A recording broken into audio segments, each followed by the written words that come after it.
स्तर पे एसडीएम को बोल करके एक लिस्ट बनवाई जाए जिससे कि एससी के लोगों को लाभ मिल सके, उनको जमीनें मिल सके। आपने बोलने का मौका दिया, बहुत बहुत धन्यवाद।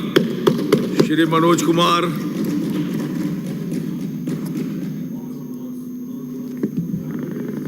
वन वन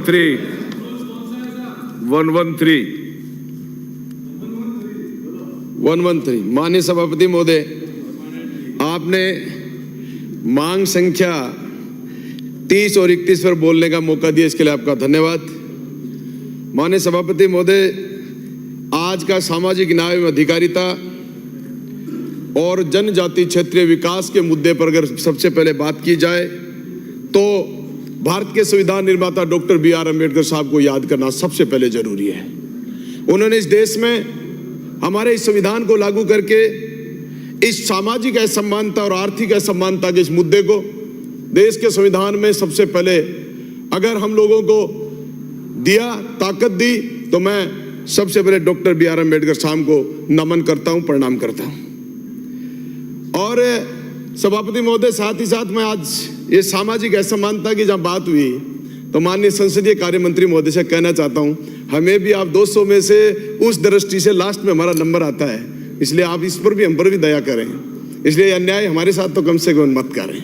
माननीय सभापति महोदय, सामाजिक असमानता और आर्थिक असमानता के इस बिंदु पर आज हम सब लोग चर्चा करते आ रहे हैं। 76 वर्ष के बाद आज भी मैं कहना चाहता हूं कि आरक्षण प्राप्त होने के बाद भी इस राजस्थान में नहीं, पूरे भारत देश की बात करूं तो हम उस ग्रामीण प्रवेश में जाकर हम लोग सभी माननीय सदस्य हर गांव में जाते हैं, लेकिन मैं जहां तक पाता हूं कि अनुसूचित जनजाति के लोगों को आरक्षण का सही मायने से जो हम उत्थान करना चाहते थे, सही मायने से उनको हम उच्च स्तर पर लेके जाना चाहते थे, ऐसी स्थिति मुझे ग्रामीण प्रवेश में घूमने से नहीं लगती कि हम उनका उत्थान कर पाए। इसलिए मैं माननीय सभापति महोदय, आपके माध्यम से माननीय मंत्री महोदय से इस बात पर निवेदन करना चाहता हूं कि इन लोगों का गांव में सर्वे कराकर किस कारण से 76 वर्ष बाद भी अगर हम लोगों को आरक्षण देने के बाद हम उनका उत्थान नहीं कर पाए, कितने वर्षों तक और इस बात का आलाप करते जाएंगे कि हमने SC ST के लोगों का उत्थान किया। कभी बीजेपी कहे, चाहे कांग्रेस कहे, चाहे मैं कहूं, लेकिन वास्तविकता यह है कि 76 वर्ष बाद भी इनको हम सही मुकाम पर नहीं ले जा पाए हैं। इसलिए मंत्री महोदय, इनका गांव में सर्वे कराकर जिन लोगों को आज तक 75 वर्ष में परिवार को नौकरी नहीं मिल पाई, उनको आप शिक्षा के स्तर पर, उनको आगे विशेष पैकेज के माध्यम से उन लोगों को मुख्य धारा में लाने का प्रयास करें। इसके साथ ही साथ जैसे महिलाओं का SC ST और OBC वर्ग की महिलाएं जो हमारे राजस्थान प्रदेश में दूसरे प्रदेश से शादी होने के बाद जो इस प्रदेश में आती हैं, उनको हमने माइग्रेटेड व्यक्ति की श्रेणी में शामिल किया है। वो माइग्रेटेड नहीं हो सकती। माननीय सभापति महोदय, मैं बताना चाहता हूं, जनप्रतिनिधि अधिनियम 1950 की धारा 20 में यह प्रावधान किया गया है कि जो शादीशुदा महिला हमारे प्रदेश में आ जाएगी, उसका स्थायी और मूल निवास का कानूनी दर्जा मिलेगा। इसके बाद भी हमारे क्षेत्र में जब उपखंड अधिकारी तहसीलदार कार्यालय में जाते हैं, इनके जाति प्रमाण पत्र नहीं बनते। इस कारण से नहीं बनते कि दूसरे प्रदेश से आई हैं, इसलिए इनको आरक्षण का लाभ नहीं मिलेगा। मैं कहता हूं आरक्षण का लाभ मिले कि नहीं मिले, इससे ऊपर छोड़कर जब ये मूल और स्थायी निवासी बनती हैं तो इनका कम से कम सामान्य रूप से जाति प्रमाण पत्र बनना चाहिए। इसके साथ ही EWS की भी अब हमारे सामने स्थिति है।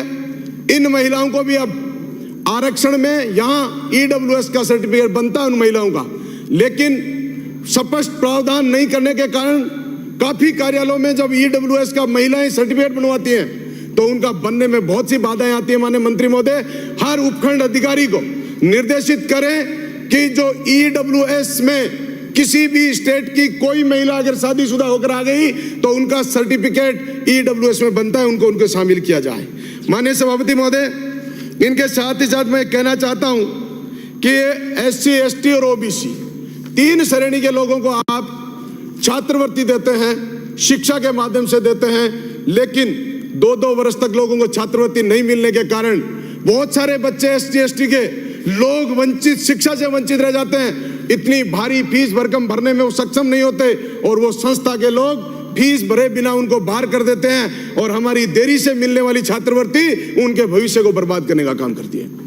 ओबीसी वर्ग के लिए सिर्फ नाम मात्र बचा है कि हम उनको छात्रवृत्ति देते हैं। आप उनमें बीपीएल परिवार को शामिल कर रहे हो और बीपीएल को भी तब देते हो जब आपके पास बजट की उपलब्धता है तो आप देते हो। इसलिए मैं कहना चाहता हूं कि ओबीसी, माननीय सभापति मेरी पार्टी का 10 मिनट का समय तो है, इसलिए सभापति महोदय मैं इनसे एक मांग करता हूं कि ओबीसी के सभी छात्रों को आप छात्रवृत्ति का प्रावधान करें। ये बीपीएल की बात हटा दें, जो छात्र ओबीसी में आता है आवेदन करता है उसको छात्रवृत्ति मिलनी चाहिए। माननीय सभापति महोदय आपके माध्यम से मैं 2-3 बात और कहना चाहूंगा। वृद्धावस्था पेंशन आप लोगों ने बहुत बड़ी बढ़ाने की बात करी 500 रुपए की, लेकिन आप बढ़ा पाए 150 रुपए।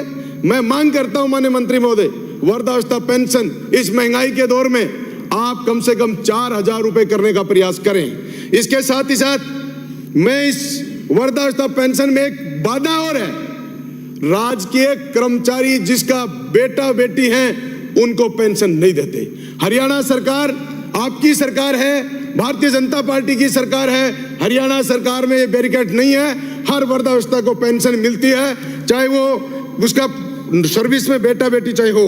मैं मेरे विधानसभा क्षेत्र की कुछ मांग रखकर, एक तो मैं छातुलपुर क्षेत्र में मुख्यालय पर देवनारायण छात्रावास की मांग करता हूं, ईडब्ल्यूएस और ओबीसी के छात्रावास की स्थापना की जाए और इसके साथ सामाजिक सुरक्षा में सबसे बड़ा हमारे तहसील मुख्यालय सिद्धमुख और उप तहसील हमीरवास हमारे यहाँ आप सामाजिक छात्रावास का निर्माण करने का काम करें। एक बड़ी सामाजिक सुरक्षा का ही एक विषय मानता हूं मैं तो, आरटी में जो छात्र शामिल और खैर जिनको प्राइवेट विद्यालय में एडमिशन दे दिया गया, पिछले लंबे अरसे से सरकार उनका भुगतान नहीं कर रही है, इसलिए विद्यालयों से हमारे उन बच्चों को शिक्षा से वंचित किए जा रहे हैं या उनसे पैसे वसूले जा रहे हैं। इसके साथ ही महिला वर्ग के लिए एएनएम या शिक्षा विभाग में जो प्राध्यापक हैं उनके बारे में आप बार बार कहते हैं, लेकिन उनको अपने नजदीक स्थान पर आप नियुक्ति नहीं दे पा रहे, इसलिए उन महिलाओं के साथ सामाजिक बड़ा भेदभाव है।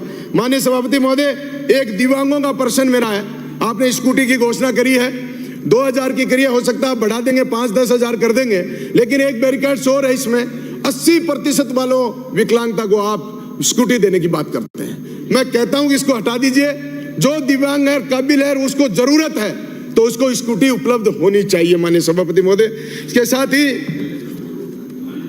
40 वालों को दोगे, धन्यवाद आपका। हमारी मांग पर एक मैं कहना चाहता, घुमक्कड़ जातियों के लिए आप लोगों ने इतने वर्षों में कोई भी घुमक्कड़ जाति में जिस तरीके से आपका भोपा, लुहार, बावरिया, मिरासी, दमामी, रेबारी, गंवारिया, इन जातियों के लिए आज तक सरकारों ने स्थायी निवास की कोई व्यवस्था नहीं करी और स्थायी निवास की जब तक व्यवस्था नहीं कर पा रहे हैं तब तक इन लोगों का उत्थान नहीं हो सकता।